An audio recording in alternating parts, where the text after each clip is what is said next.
Stitchy friends, how is everyone doing? I hope you're having a great end of August. Today is Thursday, August 22nd, 2024. My name is Andrew, and this is the Runner Stitcher. This is my channel where I primarily talk about my cross-stitch journey, but also a little bit about running and what I've got going on there as well. If you're new here, this is my dog Winston. He sometimes likes to join me for the beginning of these videos and just kind of check everybody out. Earlier he was saying hello to himself in the screen. Maybe I'll put a blooper in at the end. You see yourself.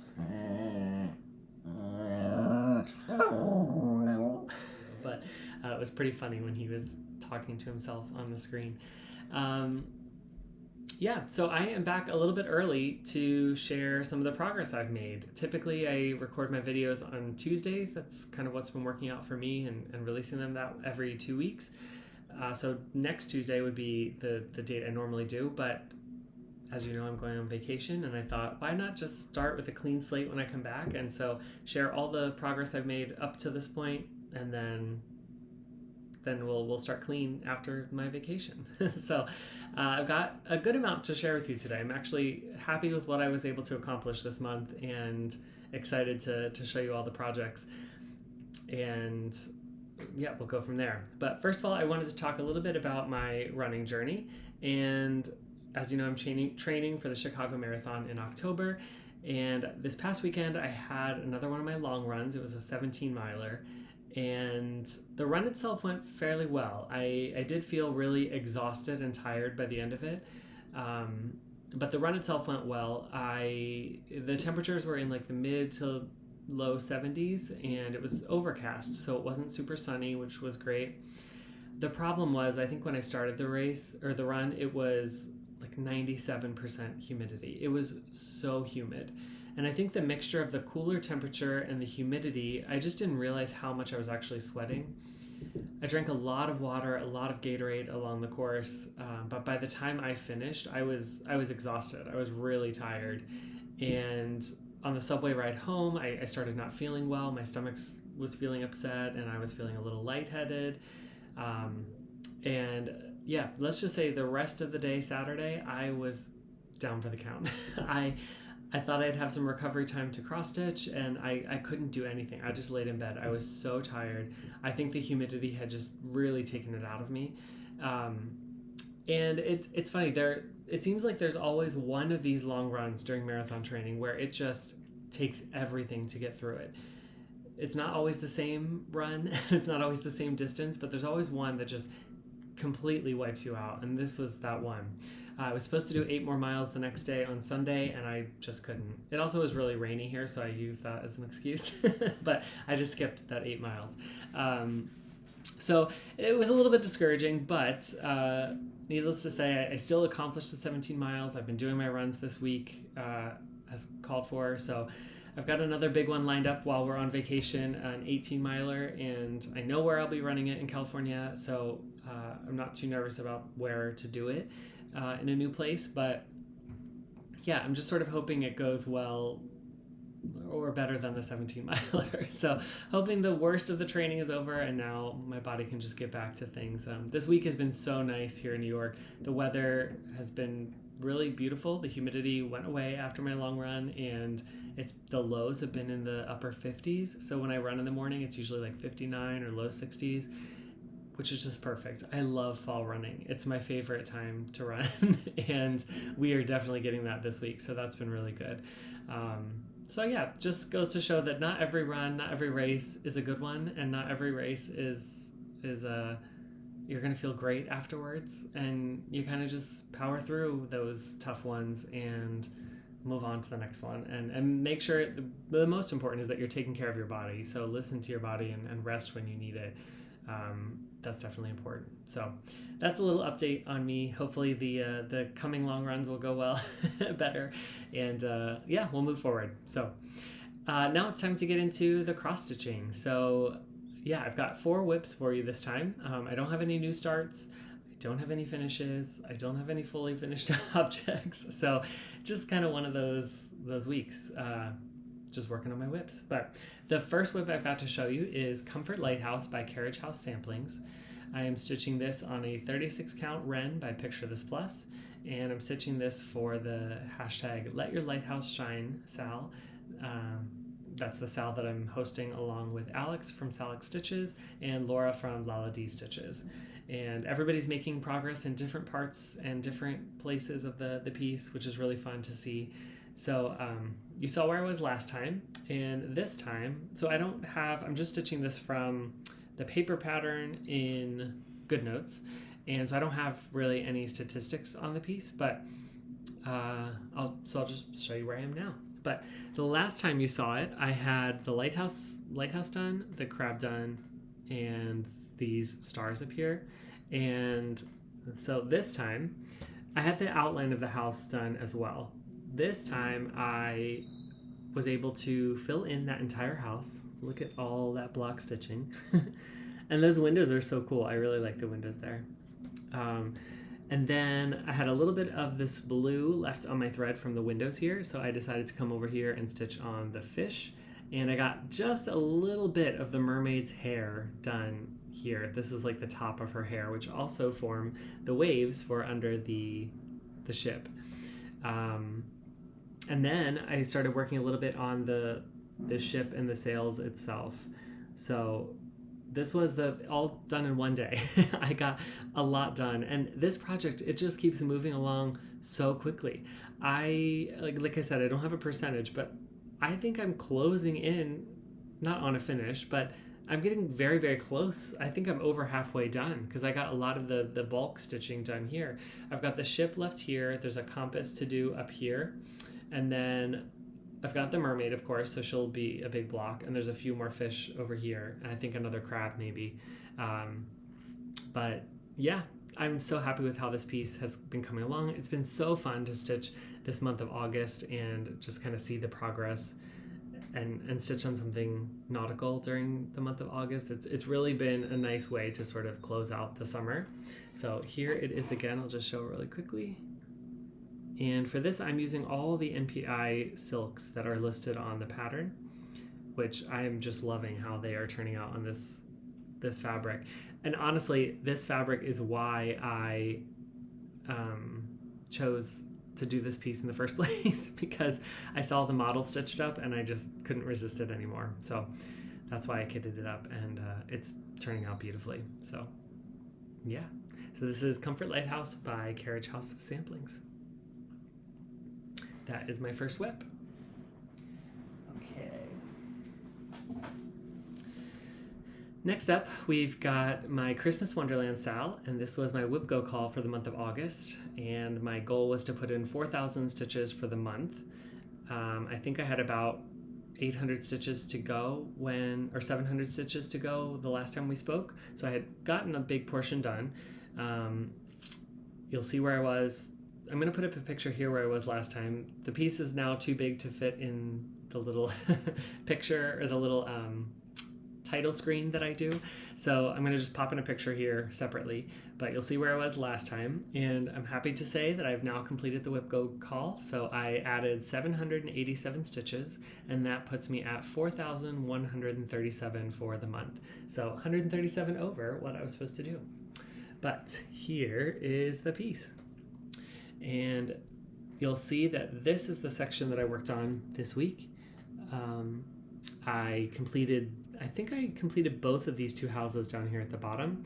And I also worked on this little cart, which, what do you think he's selling here in this cart? I'm thinking he's selling, or she, that they're selling like hot chocolate. That's what I'm envisioning in these little cups that he's got on his little cart. Though you'll see that the wheels are not done yet. The wheel on this side is completed, but this one still has to be finished, and then the cart needs to be done on the bottom as well. But I also added in these two green trees here, and I think I finished this lamppost as well, which has this cute little wreath on it, which is super fun. So yeah, this is Christmas Wonderland. I am just super happy with how this is turning out. Sorry, I'm trying to fit the whole piece in the camera. Just really happy with how it's turning out. It's so fun to see it all coming together now, and I think I'm about 75% of the way through this project.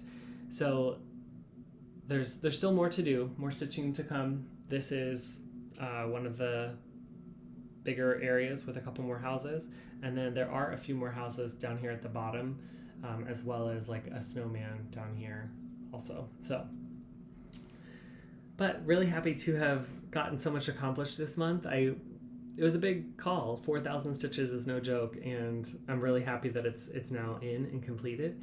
And yeah, just super fun to have that done. And now I can pull it out over Christmas and hopefully get some more stitches in. I don't know that it'll get finished this year. Donner is going to be my priority for the Christmas season, but I'll definitely pull it out in December and put in some more stitches and see how far I can get. But if not, maybe it'll be finished next year. So yeah, that is the Christmas Wonderland Sal. This is from Caterpillar Cross Stitch, I forgot to say, and I'm stitching it on the kit fabric, which was a 16 count. It's like a light blue, light gray Ada. So I'm stitching it 2/1, and this is the little needle minder that came with it, with the kit. So really fun, and really just nice to put in all this progress in this month. So that was my second whip.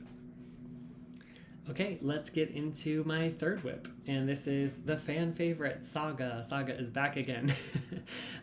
So you'll see where it was last time, and this is from Long Dog Samplers, and I'm stitching this on a 36 count vintage country mocha, stitching it 1/2 with the Silks for You PR 207. Now, I do have a new story for you this time.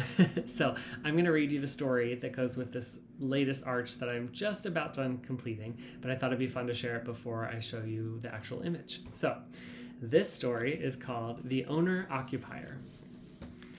When I was a child, back in the days when, in London at least, we used to have 3 postal deliveries a day, there was always something popping through our letterboxes to punctuate our daily rounds.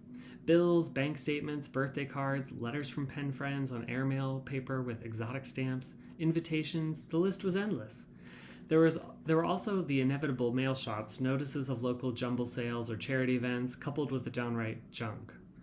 But there was a third, rather more sinister genre of envelope which dropped on the mat, and as a child, these missives disturbed me greatly. They were addressed to whom it may concern, the resident, and most terrifying of all, the owner-occupier. I once asked who all these brown envelopes were meant for, and my big sister, who didn't always have my best interests at heart, told me they'd been misdirected and were intended for the rather odd man who lived all alone in one of the big Victorian houses further down the road.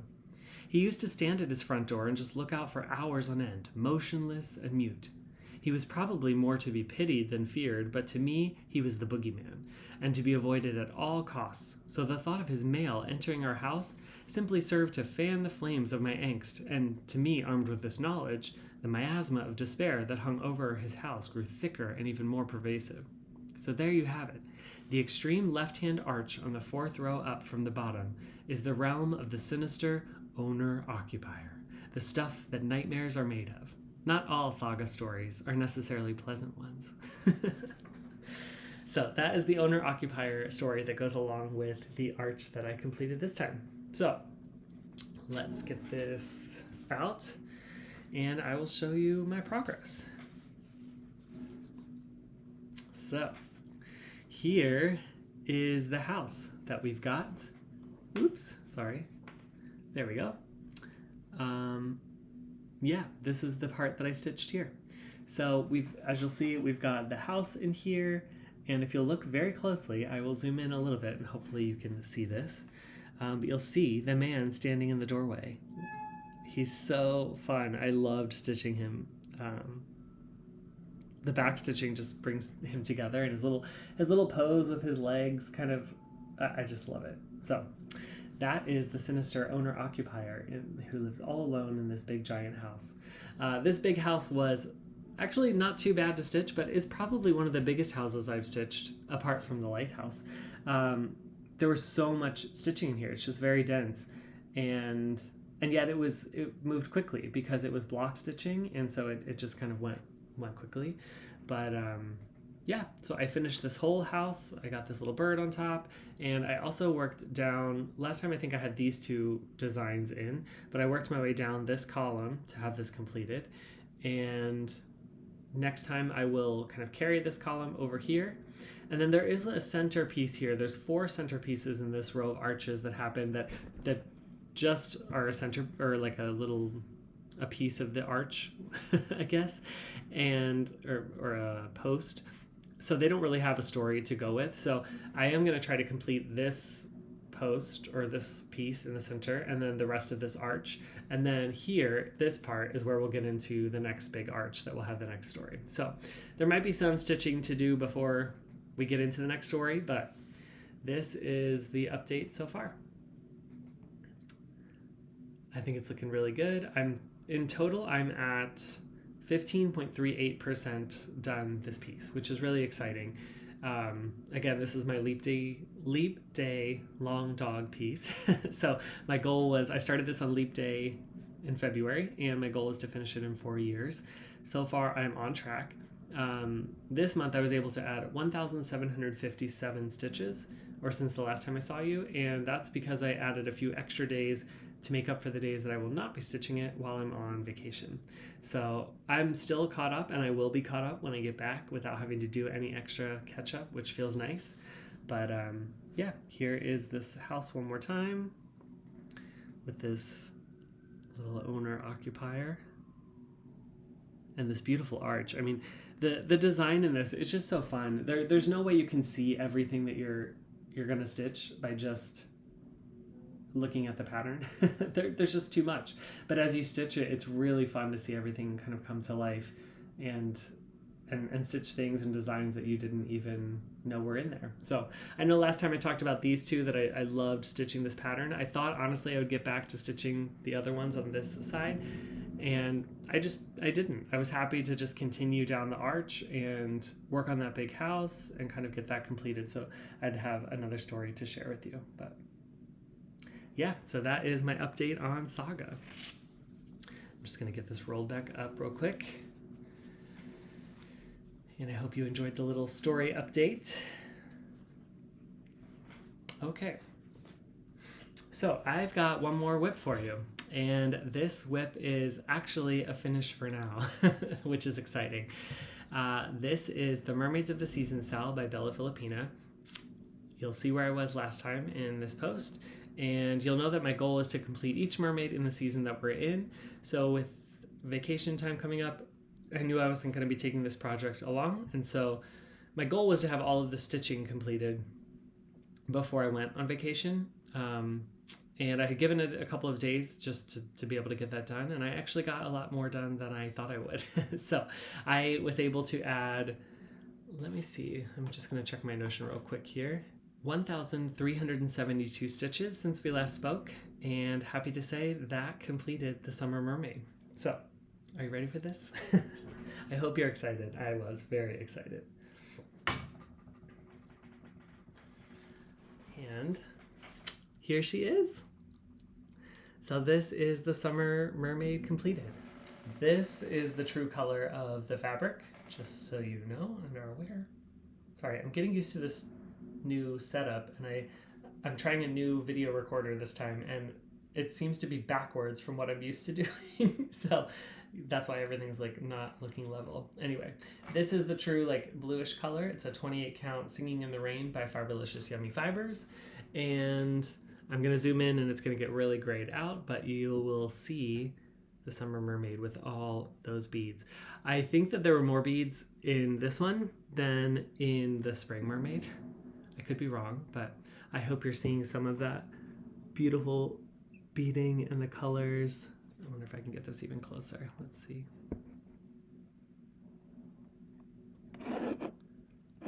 It's hard to get a close-up of this, but I hope you're seeing some of the beadwork here, that she just is beautiful. There's so many beads in this section of her tail right here. A few at the end, but mostly in this center section here, there's just tons of beads. Even in her hair, there's a lot this time. But yeah, I was really happy to kind of get the progress done. I will say that these little purple beads here were probably my favorite color to add in. They just, and it's really hard to see this on the camera. I apologize for that. Maybe I'll try to pop in a picture as well so you can see a little better. But the purple beads are so beautiful in real life. They really just add to the flowers and kind of give them even more depth and dimension with that deep dark purple color. But yeah, so now spring and summer are completed and that means I am really caught up on this piece until fall starts, and that will be September 22nd, I think this year is when autumn begins. So that's when I will begin the Autumn Mermaid, which goes down here. And yeah, I am really happy to say that I was able to line these up so that the bottom of this mermaid's tail does line up with the bottom of this mermaid's tail, which was not an easy feat to do because there was a lot of counting involved and counting off of like beaded spots to get to where it was. So I'm happy that they are the same height. And now to do the ones underneath, I'm just going to count down directly from the tail to where the mermaid below should start, so that hopefully they will be centered that way as well. But yeah, I'm really happy with this piece and how it's coming along. So excited to have another beautiful mermaid stitched and beaded and ready to go. But yeah, it looks so good. I can't wait to have this up on my wall with the other mermaids too. But yeah, a lot of fun. So I'll stop blabbing now, but that was my finish for now. And yeah, those are kind of the only whips I have to share with you this time. I was really focused on getting all that work completed. I knew I had to get some extra work done on Saga. I wanted to get the mermaid, at least all the stitching completed. So I was able to do more than I expected on that. I needed to finish my Christmas Wonderland whip go call, just a lot of things. So I thought I'd update you all on that first. As far as plans go, so August, I'm basically done my plans. I finished my 5-4-3 rotation. I finished the Christmas Wonderland whip go call, and we haven't got the whip go numbers yet for September. So I guess I'll deal with that when I get back. I'll be back on the 5th of September, and then I will dive into really planning September once I know what my whip go calls are and what I need to work on. I do know that I will be starting in September the Autumn Quaker by Lila Studio, and I will be stitching that also with the Vicky Clayton silk pack that I have. So I'm super excited to get that going in October. As of now, that's the only new start I have, other than, of course, the Autumn Mermaid will begin in September. But otherwise, I don't have anything planned yet. I will just kind of see where whip go takes me for September and then slot in things as we go. But and then I don't really have much haul this time either, to be honest. Yeah, nothing really to share. I did get the silks for the project in October, and I also picked up the silks for the Holiday Quaker, which maybe I'll be starting that around Christmas. I'm not sure, but I did want to get that up as well. But I did have something that I wanted to just give back and do a little giveaway this week. And so with Halloween coming up, I've got 2 sort of spooky patterns to give away this week. So if you're interested in one of these patterns, I'll give you the keyword as I'm showing the pattern and kind of talking a little bit about it, and just put that keyword in your comment. Please don't use any of the words like giveaway or free or prize or anything like that. And please be 18 years of age or older, because I will need to get your address to send this to you in the mail. And at this point, I'm opening this up to anyone. So yeah, feel free to comment below if you'd like either of these patterns. So the first one is called Ghouls Only, and I think this is by Imaginating Ink. But here is the pattern. It is so cute. I actually love this one, and I debated for a while, should I just keep it? Eventually I'll want to stitch it. And then I thought, you know what, if there's someone else out there who would really like to stitch this, I'm gonna pass it along, because I don't know when I would get to this. It would just sit in my stash for a while, and it needs to be stitched. Look at all these expressions on these ghosts. They are so funny and cute, and I just love it. It does look like there's a lot of back stitching. You can see almost all of the ghosts are backstitched, but the stitching doesn't look too intense. I think this is all white stitching though. But so if you are interested in this pattern, use the word ghouls, G-H-O-U-L-S, ghouls. And I probably won't draw for these giveaways until I come back from my trip, so it will be at least after September 5th on my next Flosstube that I'll pull the winners. But if you're interested in that, use the word ghouls. The last pattern I've got to give away this week is from the Frosted Pumpkin Stitchery, and this is called Happy Halloween. And it's this cute little small here. It's so cute. It's all charted in DMC, as you can see in the back, and they do also give a Cosmo conversion, but the DMC is listed on the back. And yeah, just a super fun little cute Halloween piece. So if you want to win this pattern, please use the word happy, H-A-P-P-Y, and you will be entered to win this pattern the next time I come back. And I think that's all I've got for you this time. So keep running if you're a runner, always keep stitching, and be kind to whoever you meet on your journey. Bye for now, until the next stitch.